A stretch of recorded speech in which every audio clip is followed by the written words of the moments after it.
So those of us who didn't really love Sabrina Carpenter's latest album cover were told that we're basically frigid weirdos who needed to understand that Sabrina is basically the modern day Madonna. We're told, Madonna, you wouldn't even get it.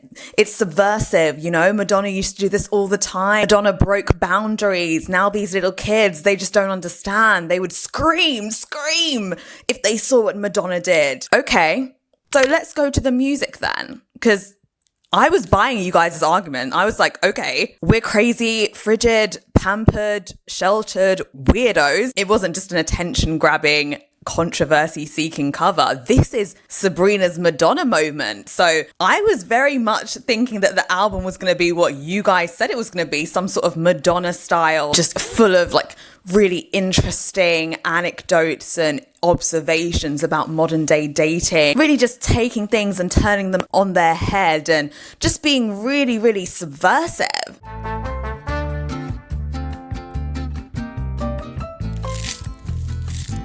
Then I listened to this album. Now, I like Sabrina, but there were some cute bops on there and there were some very boring tunes on there.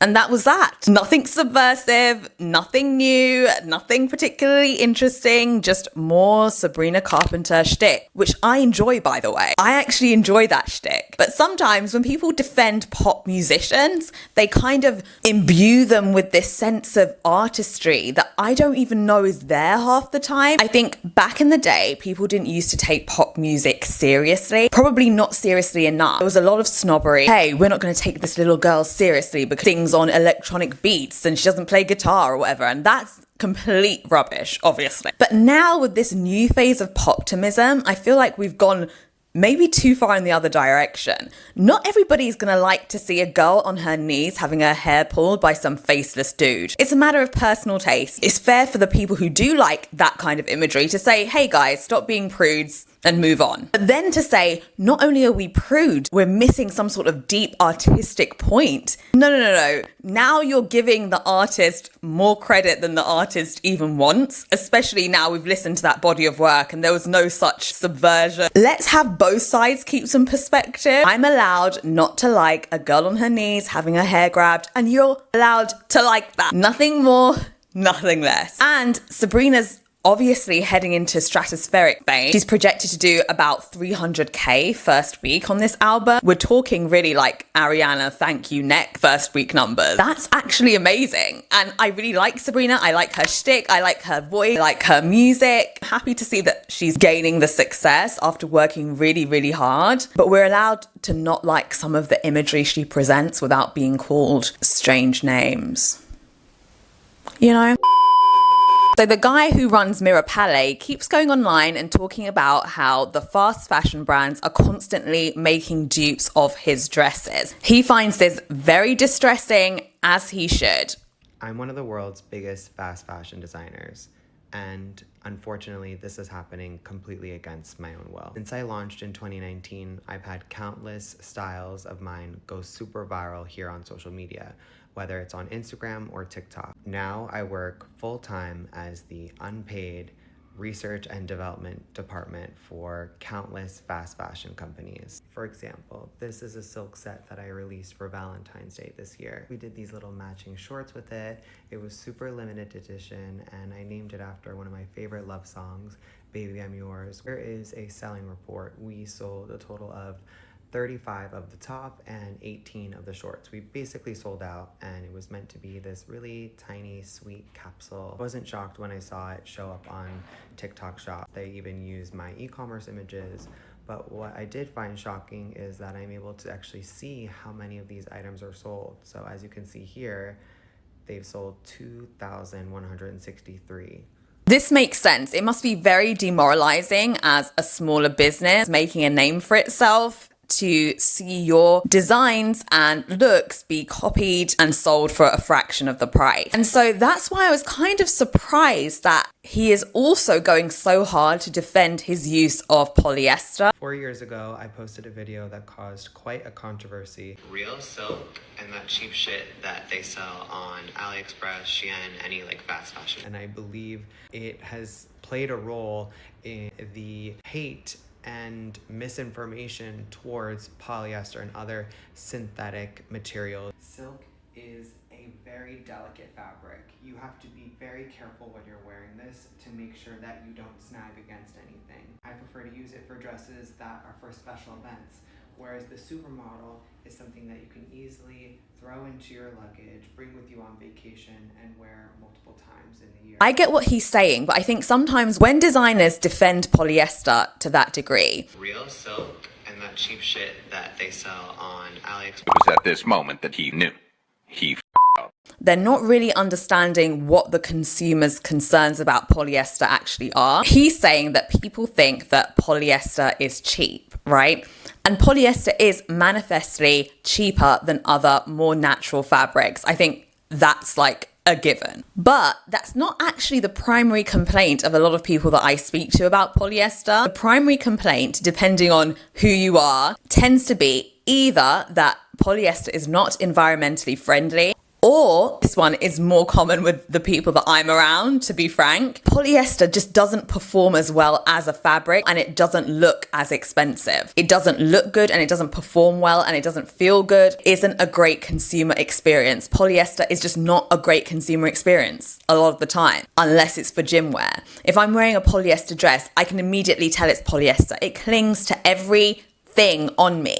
It holds smell, clings to things that you don't want it to cling to. Polyester as a fabric, it just doesn't look as good as natural fabric. If I've gone out of my way to go and buy something expensive, I don't want it to be polyester because polyester just doesn't look as good and it doesn't feel as good on me. And I think sometimes that's what designers are missing, and they're always kind of telling us that, oh, just don't get it. No, we get it. We get it. We just don't quite agree. I think sometimes that's what designers miss when they defend polyester to the death like that. And of course, the environmental concerns as well. But I feel like the performance of polyester is kind of what's missing in this discussion. A polyester dress isn't going to be as great to wear the looks wise or just feel wise as another more natural fabric, in my experience. And it's also been a lot of people's experience. So this lady did a TikTok about how she took her implants out and found out there was all this gunk in them. Like, look at this. Did you guys know breast implants can grow sea monkeys in them? I didn't know either until I explanted, and look at what is in my implants. Now, you guys know I'm very pro plastic surgery, but sometimes people pose the question, what is it that we're doing now that in 200 years people will look back on and think that was insane? And you cannot tell me that breast implants are not going to be one of those things. You cannot tell me that, because there have been so many stories about how ill breast implants make you. I mean, Yolanda Hadid went on this wild goose chase to figure out what exactly was wrong with her over many years. And she removed those breast implants. And I don't think she's ever said this publicly, but ever since she removed those implants, she hasn't had as many health complaints, right? There's something about inserting bags of plastic inside of your breasts and having them leak over years and years and have cysts form because of them. There's something about that that is under-researched. And if men were doing this, there would be so much research into it and its harms and how to prevent certain things from occurring because of it. Like, that is one of the procedures that I think will be completely revamped in years to come. I don't even think we've scratched the surface of looking into the harms that breast implants can cause. Now, as you know, I'm very pro plastic surgery. I would do plastic surgery, but the plastic surgery I like is more moving things around and removing. I remember they were dragging this girl, Brooke Schofield. She's an influencer, and no, I can't say her name, so don't correct me. But Brooke Schofield, the girl from the Cancelled podcast, she had an upper blepharoplasty, which is basically where they take a piece of skin from your eyelid and just kind of remove it so you have a more open eye. That is the most minor procedure, right? So easy. She was dragged for that, honey. Fully dragged. But when she put those plastic bags in her breasts, everyone was like, that's amazing. Obviously, people were rude about it because they thought it looked too big or whatever. But no one was objecting to that idea in and of itself, the way that they were objecting to her getting bits of her eyelids removed. And I just think sometimes we have a bit of a strange idea of what constitutes a scary plastic surgery and what doesn't. Because in my mind, having something inserted inside of you permanently is a lot more concerning than having a bit of your eyelid removed, right? That just seems like, common sense to me, but obviously not, right? But I think breast implants, there needs to be more research into them so that people who really do want bigger breasts can have that without these complications, because I think it's scary. That legitimately scares me. So for some reason, my algorithm keeps serving me videos about this whole Young Thug Ratlanta scandal. So this is completely out of my wheelhouse. I don't even deal with kind of guy stuff. I'm really not interested. But for some reason, this particular scandal has hooked me. So for those who aren't familiar with the inner workings of the Atlanta rap scene, and I would have counted myself among you guys up until very recently, Young Thug was like the guy on the scene, right? He was like the big don on the scene. He was running the scene for a while, and then he got hit with some big RICO case and he had to go to prison for a while they were investigating his case, right? And the RICO case involved one of his fellow rappers, a man called Gunna. They were in the same crew, right? And Gunna ended up striking a deal with the state to get out of trouble, right? And Young Thug labeled him, Gunna, a rat, right? And if you're like a street rapper kind of guy, being called a rat or an informant or a snitch is like one of the worst things you can be called. And it was very difficult for Gunna to exist in Atlanta because of Young Thug's statements about him. But now people are saying that Young Thug is a snitch himself. That is actually because there was an audio released of him speaking to a police officer and giving information about a crime and then saying, here's my number. If you need anything from me, call me. Just don't let anybody know about it. Atlanta men are losing it. They are going crazy. Nobody knows what to think because Young Thug is that guy. And he's been calling everybody a snitch. He called Kid Cudi a snitch for talking about Diddy on the stand. He called Gunna a snitch. He was calling all sorts of people snitches. And now it's turned out that he himself might be a snitch. Now, nobody really knows what to do about that, but they're releasing more audios of him. And one thing that struck me about one of the audios that was released was that he said that he actually bought Gunna a #1 album. So there was a time when Gunna's album was going up against The Weeknd for the #1 slot on the Billboard 200. And he said on a call that he spent 50 grand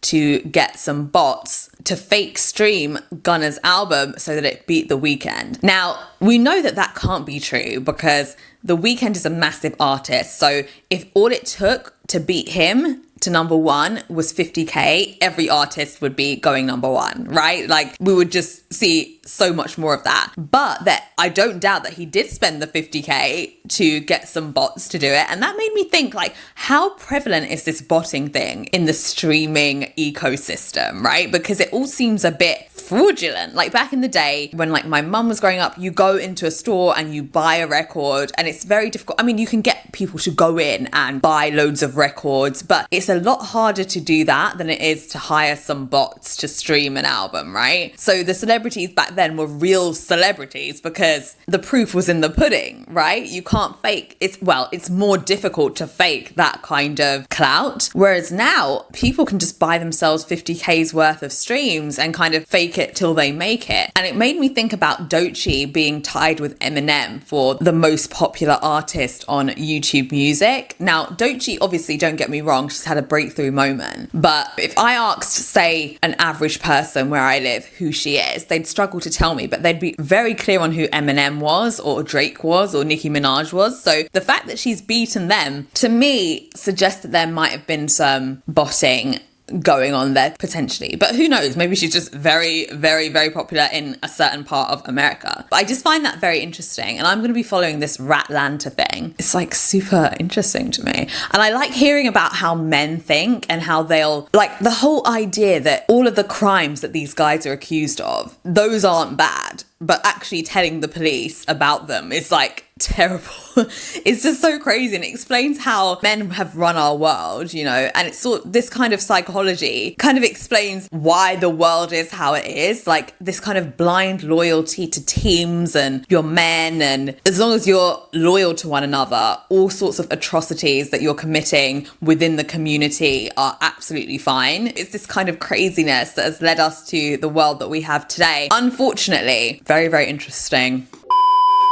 So Meghan McCain said that she's not going to listen to what Greta Thunberg has to say because her haircut looks like Lord Farquaad, right? Now that's an ad hominem insult from Meghan, and that's not unusual from women on the right. To me, when they don't like you or they don't like what you have to say, they immediately get very personal. They attack your looks, they attack your marital status, and they attack various things that are personal about you and have nothing to do with what you're actually advocating for and what your views are. So it's not surprising that Meghan said that, but it is surprising that she would say that publicly, given that she has always complained that people are always calling her rude names, talking about her weight, and she finds it very hurtful. So the fact that she would kind of insult another woman's appearance after she herself has moaned about having her own appearance insulted seems a little bit strange. I think maybe it lacks a little bit of self-awareness. And I think it's interesting because with Meghan,